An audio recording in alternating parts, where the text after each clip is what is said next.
Bəli, ali məktəbi bitirəndən sonra məzunların hərbi xidmətdən əlavə bir qayğıları da olur. İxtisasına uyğun iş tapmaq. Bunun üçün elə də geniş tanışlıq əlaqələri olmayan gənclər adətən iş elanlarına müraciət edirlər. Amma çox vaxt iş axtardıqları yerdə sözün əsl mənasında işə düşürlər. Ciblərində olan son qəpiklərini də güya onları sərfəliklə təmin edəcəklərinə söz verən fırıldaqçılar alır. Amma bu fırıldaqçıların toruna düşməməyində yolları var. Əməkdaşımız araşdırıb. Bakıda fəaliyyət göstərən hər 10 işə düzəltmə mərkəzindən 7-8-i vətəndaşları aldatmaqla məşğuldur. İşə düzəltmə adı ilə blank pulu yığan belə qeyri-qanuni şirkətlərə yəqin rast gəlmişsiniz. Rast gəlməsəniz də eşitmişsiniz. İlk əvvəl onlar sizdən ödəniş tələb edirlər. Yəni ki, anketin doldurulması üçün ödəniş tələb edirlər. Buradan artıq bilmək olar.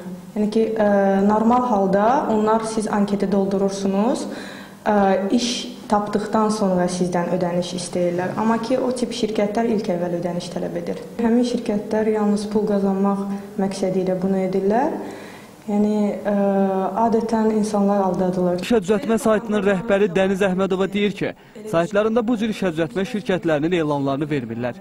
Yalnız etibarlı şirkətlərdən əməkdaşlıq edirlər. Onların etibarlı olub-olmamasını isə müxtəlif yollarla müəyyənləşdirirlər. İnternetdə araşdırırlar, zəng vurub öyrənirlər və s. Ekspertlər son vaxtlar qanuni işləyən mərkəzlərlə müqayisədə qeyri-qanuni işləyən mərkəzlərin artdığını bildirirlər. Hüquqşünas Siracəttin Kərimov deyir ki, belə işə düzəltmə mərkəzlərinə nəzarət gücləndirilməli, pozuntuya yol verənlərə qarşı ciddi ölçü götürülməlidir. Onun sözlərinə görə belə işə düzəltmə şirkətlərinin işi mütəşəkkil cinayətkarlığa yol aça bilər. Elanlar verirlər, qız uşaqları 25 yaşına qədər hətta qızları, qadınları onlar işə dəvət edirlər və onlar göndərirlər xaricə və xaricdə artıq orada ikinci bir cinayət yaranır. İnsan alverinə cəlb olunma, yəni orada da deyirlər, onlar əxlaqsız yollara sürüklənirlər, yəni onları istismar edirlər. Bu artıq ikinci bir cinayətin demək olar ki, mövzusudur və artıq burada bu məsələdən də söhbət gedirsə, artıq bu mütəşəkkil cinayətkarlıqdır və çox ciddi bir təhlükəli bir məsələdir. Belə işə düzəltmə mərkəzlərinin toruna düşənlər adətən məlumatsız təbəqə, yəni internetdən anlayışı olmayanlar, iş tapa bilməyənlər, ümidini hər şeydən üzənlər olur. Bu sayədə fırıldaqçı və düz işləyən şirkətləri ayırmaq üçün birinci onların təklif etdikləri iş yerlərinə baxmaq lazımdır. Adətən aldatmaqla məşğul olan şirkətlərin iş barədə elanları ümumi olur. İşin xarakteri, maaş və s. detallar dəqiq göstərilmir. Adətən elan onlar edəndə yazırlar ki, məsəl üçün ümumidə qızlar, oğlanlar tələb olunur, yüksək maaşla tələb olunur, satıcılar tələb olunur. Yəni ki, ümumi verirlər elanlara. Yəni ki, bu artıq onu göstərir ki, qeyri-ciddi şirkətdir. Ümumiyyətlə, ayıq olmaq lazımdır, yoxlamaq lazımdır. Adi, məsəl üçün, mən özüm işə düzələndə deyək ki, şirkətin adını görürsənsə, şirkət haqqında məlumatı yığmalısan, ondan sonra bilməlisən ki, şirkət nə fəaliyyətini bilməlisən. Bundan başqa, əgər işə düzəltmə şirkəti müştəridən pulu əvvəlcədən istəyirsə, deməli bu fırıldaqçılıqdır. Yaxşı olar ki, iş axtaran bu barədə aidiyyatlı qurumlara müraciət etsin.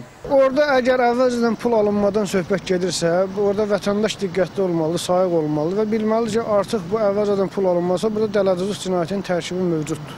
Çünki işə götürən orqan əmək məcəlləsinə uyğun olaraq işə götürürsə hansısa bir şəxsi, vətəndaşı, orada əmək məcəlləsində elə bir şey nəzərdə tutulmur ki, bir hal qayda nəzərdə tutulmur ki, kimsə işə götürəndə, işçi işə götürənə hər hansı bir muzd ödəsin.